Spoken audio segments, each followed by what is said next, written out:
Hey everybody, welcome back to Airsoftology Mondays, the show that answers your questions, helps you out in a pinch, and is also so amazed at the pre-order of the Christmas Corgi, the holiday Corgi, that I'm blown away. If you guys didn't know, last week I put it up for pre-order, one of the patches. I do a web store that really helps support the show, and they all sold out, gone. Pretty much, the pre-order is closed and done. But don't worry, I've got some other patches there. I've got the new brown corgis. They are back in stock. I do have a good amount of those, although they are going very quickly too, like the Happy Camper patch here, my logos, some other great stuff, and some sale patches in there as well. Also this week, real quick before we get into it, I want to let you know it's going to be a week off next week for me. I'll be taking Mondays off, but I'll be filling up the week with a ton of stuff from the MOA show here in Taipei, Taiwan. A ton of stuff, all kinds of new products, and some massive announcements. So please, if you guys haven't hit that sub button down below, definitely do it. You guys are going to see some really cool stuff that you probably won't even see released at SHOT Show. So anyway,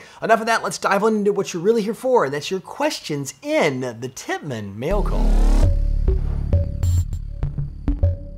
Pretzels are great, right? How long would you suggest playing Airsoft before going to your first MilSim? You want to put some time in. Usually I say, man, just go for it, do it. You know, you can do it, knock yourself out. But this one, I'm going to say, give yourself a little time. You're going to need to get a little bit of gear, not too much. You can go with an affordable gun. You don't have to buy a super expensive one. And you'll need, a little bit more for a MilSim event because you're going to be out in the field all day long. You're going to need to pack that gear out with you, and like a decent chest rig or plate carrier, some good camo, so at least you can wear the correct camo for the team you will be fighting for. That is typically a requirement. Sometimes they have headgear requirements where the headgear has to match your uniform, and plate carrier, chest rig, something like that. It's not something you're going to want to run out there and just shove some magazines in your pocket. I mean, this is one of those events. Hydration carrier, you'll need the water, you'll need a pack for some food while you're out there in the field during the day, those kind of things, and lots of magazines, mid caps, not high caps.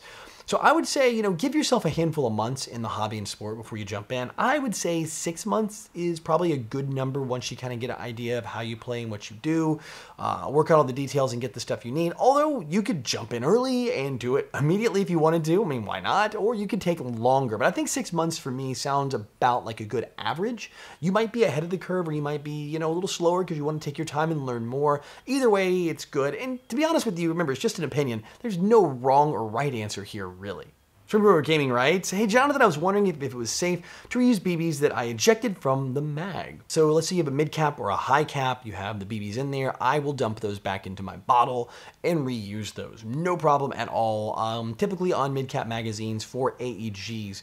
For some gas blowbacks, they can be a little difficult to get out, and they can cause like creases and stuff on the BBs, trying to remove them one at a time on GBBR magazines, and some gas blowback pistols. Some gas blowback pistols you can pull down the spring all the way and kind of dump them out from the bottom. That's a good way, no problem on those. But if you're really having to press hard to get them out the top, it might leave some marks on the BBs and maybe make them not as accurate as you want them to be. So just short answer is mostly yes on everything, but sometimes not quite. Colton Smithson writes, hey Jonathan, what airsoft field did you play a lot in Tennessee when you were growing up? So yeah, when I started playing airsoft, I've answered this a few times, and I know I have so many of you guys and gals that are new here on the channel, but I started playing at Bad Karma Airsoft. It's actually a non-profit field, one of the few, maybe the only non-profit field in the United States. As far as I know, I don't know the answer to that, but I'm sure there's just a couple, if not many. I played there, and I played at a bunch of other fields too, some of which unfortunately are not open anymore.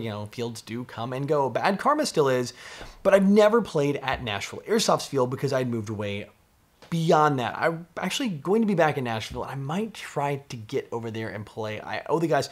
Great friend owns the business. This is not a paid promotion by any stretch of the imagination for the field or anything like that, but a good friend of mine, Josh, owns the business. They've been running, they do a fantastic job there. It's a great facility. I've visited a few times, in fact, even for like a pre-grand opening, but never played there. So yeah, that's kind of what it was. Outdoor field was Bad Karma, and I'm going to get a little indoor time, hopefully when I'm back in Tennessee here at Nashville Airsoft. The 189th writes, hey Jonathan, I was wondering what your opinion in the whole sniper situation in the YouTube airsoft world, and how we can be more standard roles like rifleman and support gunner to the limelight, so to say. Pretty much every channel that's big on YouTube is sniper videos. You look at them, I mean, Novrich, I think, is really the one that brought airsoft sniping to the front.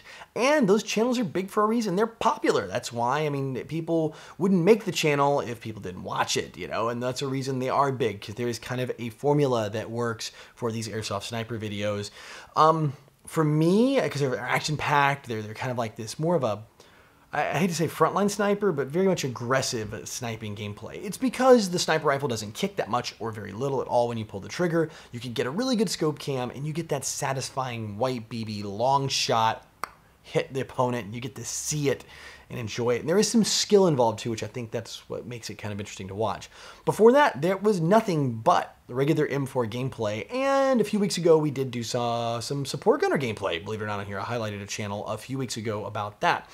But I think the formula it used to be was the AEG, usage or gas blowback rifle, and they're still out there. Not everybody who's huge, like Jed, does the sniping thing, but I think, Navrich even tried the M4 thing, and it wasn't as well received as the sniping, because that's what he's known for. So yeah, just kind of my thought on it. I mean, there's nothing wrong. I enjoy watching all kinds of airsoft, including the video of the week this week. So let's jump on in, and I'll show you guys what I'm talking about on this one. It's just a little different than normal.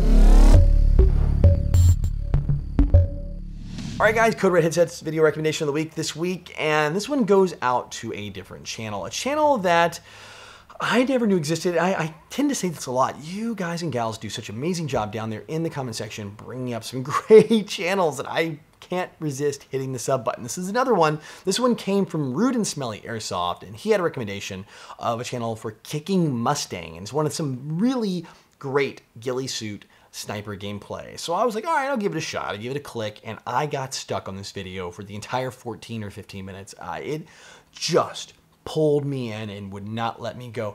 There's not too many kills, but just the tension. I mean, I'm not gonna lie, because I've played as an airsoft sniper before, and having people around this close, like opponents, it honestly brought back those memories of like, oh, you're so nervous, you don't want them to see you, you don't want to get shot up close, and you're just like, oh, I hope they don't see me. This is so awesome. Plus, it made me want to go buy Marui Mark 23, the Whispering Butterfly of Death. Such a quiet pistol. Anyway, I digress on that. Definitely, guys, if you are into sniper gameplay, I know we talked about it in a question earlier, check out this channel. This one's opposite of your Navrich. Navrich is aggressive, running, and fast. This one, he doesn't move at all the entire game.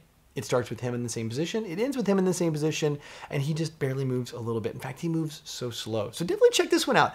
It's a little different, but really good to watch. And like I said, I've added the sub here for me, and I'm going to be watching a lot more of Kicking Mustang's channel from here to come. By the way, if you guys want to know, link is in the description below for this channel, as well as the video I'm highlighting here. So if you guys want to go, hit that button. If you do like what you see over there, hit the sub button on his channel and let him know that I sent you over there. All right, that's it for this week. Thank you again. Don't forget, next week I do have off, taking a week off. That doesn't mean your questions will go unanswered. I will have a big, fat, juicy Mondays waiting for you on the backside in 2 weeks for a kind of a good holiday edition, I guess.